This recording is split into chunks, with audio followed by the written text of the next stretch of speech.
Hello दोस्तों, welcome. यात्रा online company का आईपीओ ओपन होने वाला है। कंपनी के डिटेल्स देखेंगे, जैसे कंपनी करती क्या है, बिजनेस मॉडल क्या है, कब से मार्केट में, कंपनी का फाइनेंशियल ग्रोथ कैसा है, opening date, closing date, price में जीएमपी अपडेट, वैल्यूएशन क्या है और आईपीओ में अप्लाई करेंगे अवार्ड।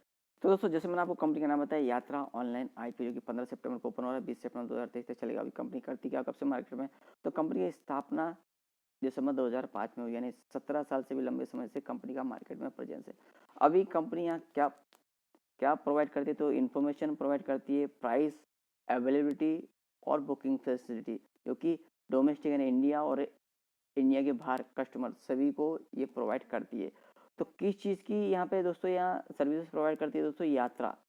यहाँ पे डोमेस्टिक हुआ, इंटरनेशनल एयर टिकट हुआ, जहाँ इंडिया और इंडियन इंटरनेशनल एयरलाइंस दोनों के टिकट प्रोवाइड करती है। और बस टिकट हुआ, रेल टिकट हुआ, कैब बुकिंग, एंसिलरी सर्विसेज। और इसके साथ यहाँ किसी को रुकना है दूसरी सिटी में जाके, तो इंडियन होटल्स हुआ, Indian home stay, other accommodation booking, ये सब कंपनी प्रोवाइड करती है। इसके लिए कंपनी 1,05,600 होटल्स के साथ टाइप है, जो कि 1,490 सिटीज़ में, जो कि इंडिया में। और इंडिया के बाहर भी 2 मिलियन से भी ज़्यादा होटल के साथ कंपनी के टाइप है। अभी ये सब कंपनी कैसे मैनेज करती है, तो कंपनी का यात्रा.com साइट है, इसके थ्रू बुकिंग करती है। मोबाइल एप्लीकेशन है, कॉर्पोरेट सास प्लेटफॉर्म है और अदर एसोसिएट प्लेटफॉर्म, इनके थ्रू कंपनियां ऑनलाइन सब बुकिंग अरेंज करके देती है। कंपनी अपने जो क्लाइंट है, बी टू बी और बिजनेस बी टू सी, यानी बिजनेस टू बिजनेस और बिजनेस टू कंज्यूमर, दोनों को अपनी ये सर्विसेज प्रोवाइड करती है। और इंडिया में थर्ड लार्जेस्ट कंज्यूमर बेस है कंपनी का। जैसे कि मैंने आपको बोला, 15 सितंबर को आईपीओ ओपन हो रहा है, 20 सितंबर पर चलेगा। फेस वैल्यू ₹1 पर शेयर है और प्राइस 135 से ₹142 पर शेयर है। लॉट साइज 105 शेयर्स का है और इशू साइज लगभग 775 करोड़ का, जिसमें फ्रेश 602 और ऑपर फोर सेल लगभग 173 करोड़ का है। यानी 602 करोड़ ये कंपनी ग्रोथ में उपयोग में लाए जाएंगे। और issue type book build, issue listing BSc और एनएससी दोनों पे होगा। रिजर्वेशन देखें तो दोस्तों, यहाँ क्यूआईबी कैटेगरी 75% का है, एनआई जिसे मैं एचएनआई कैटेगरी बोलते हैं 15% का, और रिटेल कैटेगरी 10% का दोस्तों। तो यहाँ पे अलॉटमेंट स्टेटस के चांस कम हो जाते हैं, 10% ओनली अलॉटमेंट है। तो टेंटेटिव टाइम टेबल में 15 सितंबर को आईपीओ ओपन, 20 सितंबर चलेगा, 25 सितंबर को अलॉटमेंट होगा, 26 सितंबर को जिन्हें अलॉटमेंट नहीं मिलेगा उनका पैसा रिफंड करना स्टार्ट हो जाएगा। और 27 सितंबर को जिन्हें अलॉटमेंट मिलेगा उनकी डिमेट अकाउंट में शेयर क्रेडिट होंगे। 29 सितंबर को लिस्टिंग है। और हम जैसे रिटेल रिन्यूअल के तय अप्लाई कर सकते हैं। मिनिमम एक लॉट जिसमें 105 शेयर लेंगे, 14,910 अमाउंट इन्वेस्टमेंट में लगेगा। और मैक्सिमम 13 लॉट जिसमें 1,365 शेयर देंगे, 1,93,830 अमाउंट इन्वेस्टमेंट में लगेगा। और स्मॉल एचएनआई वगैरह और बिग एचएनआई कैटेगरी में भी आप देख सकते हैं दोस्तों।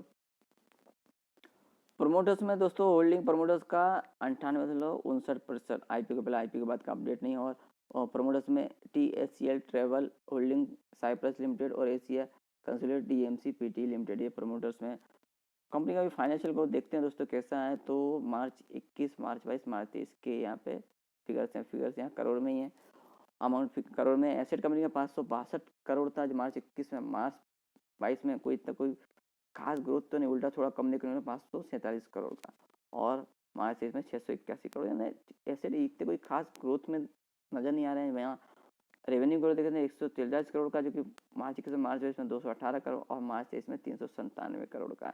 तो रेवेन्यू ग्रोथ तो यहाँ अप ट्रेंड में नजर आ रहा है। पर यहाँ पर दोस्तों प्रॉफिट देखें तो मार्च 21 में, जैसे कि आपको मालूम है, कोरोना इम्पैक्ट की वजह से भी यहाँ पे हो सकता है माइनस में 118 करोड़ माइनस में, यानी लॉस है, प्रॉफिट की जगह पे लॉस है। वहीं पे मार्च 22 में थोड़ा सा कंपनी ने लॉस कम किया है 30 करोड़ का। और यहाँ पे मार्च 23 में यहाँ पे प्रॉफिट में 7.63 करोड़ का। नेटवर्क देखें तो यहाँ 123 करोड़ के हैं मार्च 22 में 100 करोड़ और मार्च 23 में 169 करोड़। वहीं पे कंपनी में कर्ज मार्च 21 में 13 करोड़ का जा, जो कि मार्च 23 में 153 करोड़। तो यहाँ पे कर्ज भी कंपनी का अच्छा बढ़ा है। ओवरऑल देखिए, कंपनी का फाइनेंशियल कोई इतने कुछ ठीक ठाक नहीं है, यानी बोलते हैं ठीक है, काम चलाओ। और आईपीओ लाने का रीज़न तो यहाँ स्ट्रेटेजिक इन्वेस्टमेंट करना है, कंपनी का एक्विजिशन करना है, इनऑर्गेनिक ग्रोथ। और दूसरा भी है investment in customer acquisition and retention, technology यहाँ पे बढ़ाना है कंपनी का, अदर ऑर्गेनिक ग्रोथ और इनिशिएटिव और जनरल कॉर्पोरेट पर्पस। तो यानी ठीक ठाक पर्पस, ऐसे कुछ खास पर्पस नहीं है। और कंपनी का आईपीओ में अप्लाई करें तो कंपनी का एड्रेस हमें पता होना चाहिए। तो Marathon Innova, Marathon next gen complex B, G Kadam Marg, Peninsula Corporate Park Lower Parel West का एड्रेस है मुंबई का, फोन नंबर, ईमेल आईडी और कंपनी की वेबसाइट और भी यहाँ डिटेल चेक कर सकते हैं। रजिस्टर कंपनी का Link Intime India Private Limited, phone number, email ID, register website हमें अलॉटमेंट स्टेट चेक करने के लिए उपयोग पड़ेगा। वैल्यूएशन मार्जिन में फाइनेंशियल 2023 के मुताबिक ईपीए 0.69 का है, पी रेशो 195.65 से 205.80 का है, रिटर्न नेटवर्क 4.50% का है, एनएवी 15.04 का है और ईबीटा 17.62% पर डे इक्विटी 0.90 का है।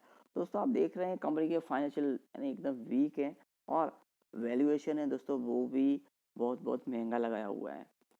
और जीएमपी अपडेट देखें तो फिलहाल जीएमपी अपडेट नहीं है, ना तो क्वेश्चन ना तो सब्जेक्ट यूज होगा। तो आप ही दोस्तों इसमें डिसाइड करें इसमें अप्लाई करें कि अवॉइड करें। तो दोस्तों मैं तो बोलूँगा कि जैसे कि आप कंपनी के फाइनेंशियल देख रहे हैं एकदम यहाँ पे वीक है और कंपनी आगे भी ये जो अभी मार्च 23 में थोड़ा सा यहाँ पे प्रॉफिट जनरेट किया वो आगे सस्टेन करेगी क्या नहीं करेगी, तो ये भी यहाँ पे प्रश्न है।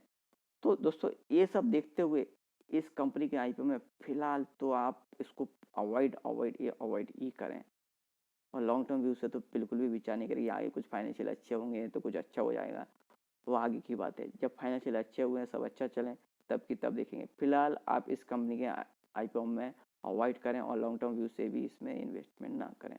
और भी आईपीओ आ रहे हैं और भी अपडेट आते रहेंगे। अपडेट के लिए प्लीज सब्सक्राइब